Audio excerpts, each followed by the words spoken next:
अस्सलाम वालेकुम dear friends, उम्मीद है आप सब खैरियत से होंगे। हमारा आज का जो टॉपिक हमने चूज़ किया है डिस्कस करने के लिए वो है LNG रूल्स 2017 का सेकंड लेक्चर है, जिसके अंदर आज हम क्लेरिफिकेशन करेंगे लाइसेंस के ऊपर, admission of licence, evolution of application, obligation of licence. सबसे पहले आते हैं लाइसेंस क्या है। लाइसेंस मीन्स कि कोई भी ऐसा लाइसेंस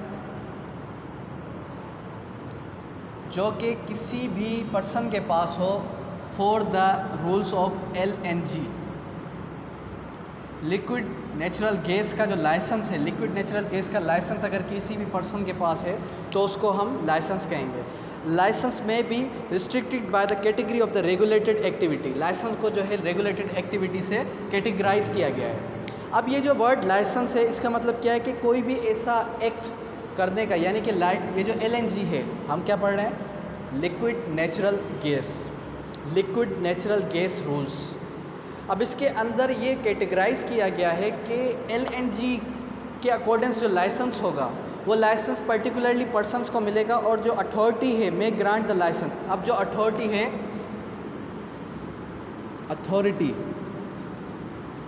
अथॉरिटी ही मे ग्रांट लाइसेंस, मतलब कि अथॉरिटी के पास ही पावर है ग्रांट लाइसेंस करने का ऑफ LNG रूल्स का, ठीक है। और जो पर्टिकुलर पर्सन है और जो टाइम वैलिडिटी है, जब आते हैं टाइम वैलिडिटी पर, कि जो लाइसेंस है उसकी टाइम वैलिडिटी क्या है कि provided licence guaranteed by the authority shall be valid for the maximum period of the 20 years and determine the purse in the period of the licence. अब जो लाइसेंस है वो पर्टिकुलरली कितने ईयर्स के लिए वैलिड है, 20 ईयर्स के लिए। कितने साल के लिए वैलिड हो गया, 20 ईयर्स के लिए, ठीक है। तो समझ में आ गया हमें कि कौन जो है लाइसेंस को अथॉरिटेट कर सकता है और कौन जो है वो लाइसेंस को ले सकता है। और लाइसेंस का जो टाइम पीरियड है वो कितना टाइम पीरियड है, वो है 20 ईयर्स। अब आते हैं सेकेंड टॉपिक की तरफ, एडमिशन ऑफ लाइसेंस। अब ये जो एडमिशन ऑफ लाइसेंस है ये डिस्क्राइब किया गया है सेक्शन नंबर 5 पर, ठीक है। किसमें कैटेगराइज किया गया है, सेक्शन नंबर 5 पर, जिसमें हमें बताता है as soon as may be not later than 14 days of the date of filing the application. कितने दिन, 14 डेज। अब 14 दिन से पहले ये जो एप्लीकेशन है वो जमा होगी। 14 डेज जो है रिक्वायर्ड है किसके लिए, for the application of licence. यानी कि एप्लीकेशन जो दी जाएगी लाइसेंस की, तो उसका टाइम पीरियड है 14 दिन के अंदर अंदर एप्लीकेशन दी जाएगी। For the filing the application shall be placed before the authority. और जो एप्लीकेशन जो दी जाएगी वो एप्लीकेशन जो है किसको दी जाएगी, अथॉरिटी को। अब एप्लीकेशन अथॉरिटी को मिली 14 दिन के अंदर अंदर, तो अथॉरिटी को एप्लीकेशन मिलेगी। और जो अथॉरिटी है मे call the submission of the application of any further commission for the purpose of the evolution.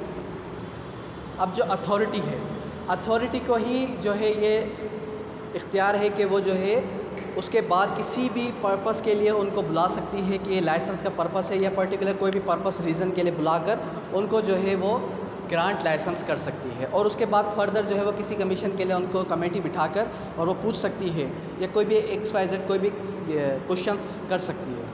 और जो अथॉरिटी है वो जो है इवोल्यूशन एग्जिस्ट एडमिट करे एप्लीकेशन कॉन्सिडरेशन का।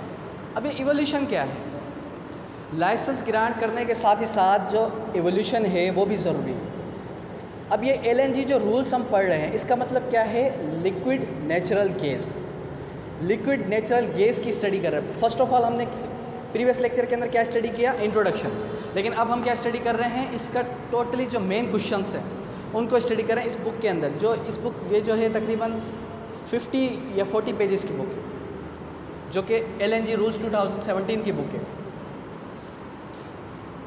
अब जो लाइसेंस है इसका जो एडमिशन होगा, तो इसका एडमिशन के लिए एप्लीकेशन दी जाएगी। एप्लीकेशन दी जाएगी, उसके बाद ये भी देखा जाएगा कि जो एप्लीकेशन दी जा रही है ये वैलिड है या इनवैलिड है, ठीक है। तो ये पर्टिकुलर एक जो है प्रोसेस है। और साथ ही साथ कोई भी एक्ट, कोई भी LNG लिक्विड पेट्रोलियम गैस के साथ साथ कोई भी पर्टिकुलर एरिया में अगर कोई भी चीज़ एग्जिस्ट करती है, ठीक है, और जो है पर्टिकुलर एरिया के साथ एग्जिस्ट करने के साथ ही साथ वो जो है कोई भी नेचुरल गैस प्रोवाइड करती है, तो वो भी जो है इसके अंदर ही फॉल करेगी। अब नेचुरल गैस के अंदर कोई भी गैस आ जाती है, नेचुरल गैस के साथ ही साथ पेट्रोलियम भी आ गया, वो सारी की सारी जो है इसके अंदर फॉल करेगी। ठीक है, तो ये सारी की सारी चीज़ें आ जाती हैं LNG रूल्स 2017 के अंदर। थर्ड क्वेश्चन की तरफ आते हैं हम। थर्ड क्वेश्चन जो है हमें बताता है evolution of application. Evolution of application क्या है? किसी भी चीज़ की बुनियाद रखी जाए, किसी भी चीज़ की बुनियाद रखी जाए। अभी किसी चीज़ की बुनियाद हम किस तरह रखते हैं? फॉर एग्जांपल इवोल्यूट करते हैं, कोई भी चीज़ हम दरियाफ्त करते हैं।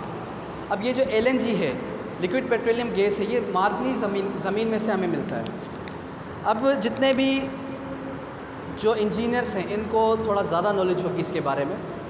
हम तो पर्टिकुलर लॉ के बारे में पढ़ रहे हैं, इसके रूल्स के बारे में, रेगुलेशंस के बारे में पढ़ रहे हैं। तो इवोल्यूशन ऑफ एप्लीकेशन की अगर बात की जाए तो इवोल्यूशन ऑफ एप्लीकेशन के अंदर आता है for the proposal contains the application confirm for the LNG policy. सबसे पहली चीज़ कि ये जो भी होगा LNG पॉलिसी के मुताबिक होगा, according to the LNG policy, पहली चीज़।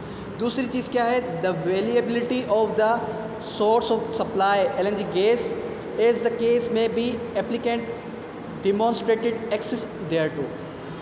अब जो एक्सेस होगा वो भी LNG रूल्स के मुताबिक होगा। ठीक है, दूसरी चीज़। तीसरी चीज़ क्या है? तीसरी चीज़ ये कि जो भी LNG का एक्सेस करेगा तो वो नेचुरल गैस होगी या फिर LNG रूल्स होगा। नेचुरल गैस या फिर LNG रूल्स, ये दोनों चीज़ें जो है पर्टिकुलर इसके अंदर ही, इस रूल के अकॉर्डिंग चलेंगे। उसके बाद है conformity of the proposed project with the prescribed technical standard. Technical standard के मुताबिक ये जो प्रपोजल रखा जाएगा वो इसके अकॉर्डिंग रखा जाएगा। उसके बाद अब हम आते हैं ऑब्लिगेशन ऑफ लाइसेंस कि ऑब्लिगेशन क्या है, लाइसेंस क्या है, लाइसेंस ग्रांट करने के ऑब्लिगेशन क्या क्या है। तो पहला ऑब्लिगेशन वो हमें बताता है to comply with all the laws rules and regulation partly और the relevant undertaking regulate activity for which licence may be grant. It means कि जितने भी रूल्स हैं, रेगुलेशंस हैं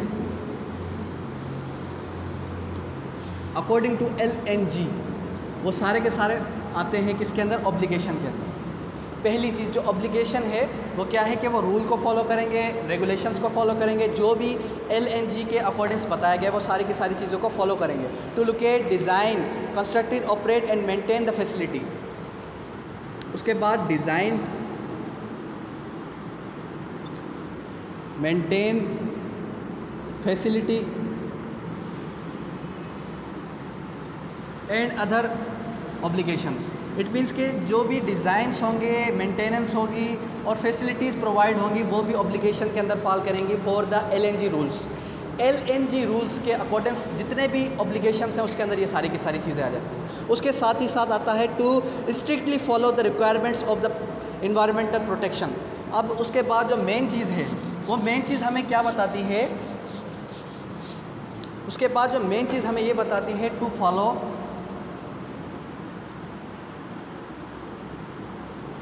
rules and laws of Pakistan environmental laws.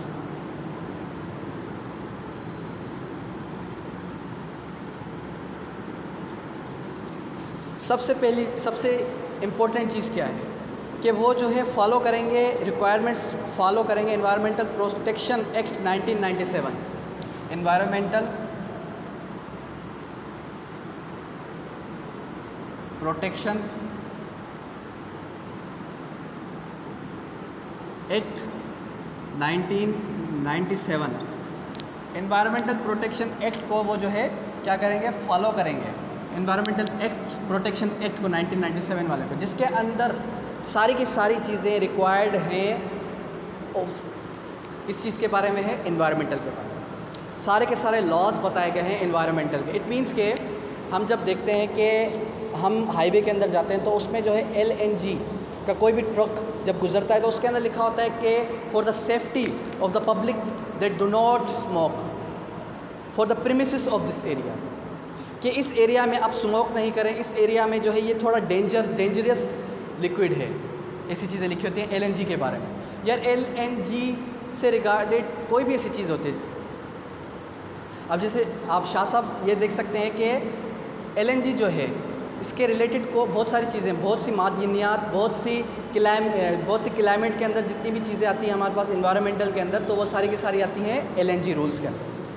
अब जो LNG है इसके अकॉर्डेंस वो रूल फॉलो करेंगे किस चीज़ का, एनवायरमेंटल प्रोटेक्शन एक्ट 1997 का, जिसके अंदर ये बताया गया है कि हमारे इन्वायरमेंट के सारे लॉज को फॉलो किया जाएगा, हमारे इन्वायरमेंट के सारे रूल्स को फॉलो किया जाए और इन्वायरमेंट को कोई भी नुकसान नहीं पहुंचाया जाएगा। ठीक है, अब इन्वायरमेंट को कोई नुकसान पहुंचना कैसे, कि मिसाल के तौर पे कि एलएनजी लिक्विड पेट्रोलियम गैस निकला किसी ज़मीन से और वो जो है हमारी ज़मीन को ख़राब करे, वो जो है हमारे माहौल को ख़राब करे, हमें जो है डस्ट फील करे। ठीक है, डस्टी फील होने के साथ साथ हमें जो है सांस लेने में तकलीफ़ हो रही है, क्योंकि उसके अंदर ऐसी गैसेस आ गई कि जो हमारे सांस लेने में हमें तकलीफ़ दे रही है, तो वो सारे के सारे अगेंस्ट वायलेशन हो रही है किसकी, इस एक्ट की। ठीक है, अब जिस तरीके से मैं आपको एक एग्जांपल देता हूँ, एनवायरमेंटल लॉ का एक लॉ है कि जब भी आप कोई भी चीज़ खाते हैं, फॉर एग्ज़ाम्पल आप जो है खाना वगैरह खाते हैं, तो उस खाने वगैरह में आप जो है ये देखते हैं कि वेस्टेज जो मटेरियल होता है, शादी में क्या होता है कि जितने भी हमारे पास खाने होते हैं उन खानों में जो है वेस्टेज मटेरियल्स को फेंक दिया जाता है, यानी कि कहने का मकसद जितना आप खाना चाहें उतना ही निकालें। ठीक है, अब आप जो है ज़्यादा निकालते हैं थाल के अंदर और फिर जो है उसको जो है आप खाने में वेस्ट कर देते हैं, तो वेस्टेज के बाद क्या होता है, वेस्टेज के बाद एक चीज़ होती है कि वो जब वेस्ट होता है, खाना वेस्ट होता है, वेस्ट होने के बाद वो जो है कौन सी गैस प्रोड्यूस करता है, methane gas. Methane gas produce करता है जो कि हमारे इन्वायरमेंट के लिए बहुत ही हार्मफुल है, जो कि हमारे सांस लेने के लिए बहुत ही हार्मफुल है, जिससे कई गैसेस और भी पैदा होती हैं, अदर गैसेस भी उससे जन्म लेती हैं, उससे दूसरी गैसेस भी बनती हैं। मीथेन गैस से जब आप खाना वेस्ट करते हैं तो खाना वेस्ट करने से क्या होगा, मीथेन गैस प्रोड्यूस होगी, मीथेन गैस से फिर और भी कई गैसेस पैदा होती हैं। ठीक है, तो ये वायलेशन होती है किस चीज़ की, इन्वायरमेंटल लॉ की। होपफुली आपको समझ में आ गया होगा आज का टॉपिक। अगर कोई भी क्वेश्चंस है तो आप जो है कमेंट बॉक्स में कर सकते हैं। Thank you.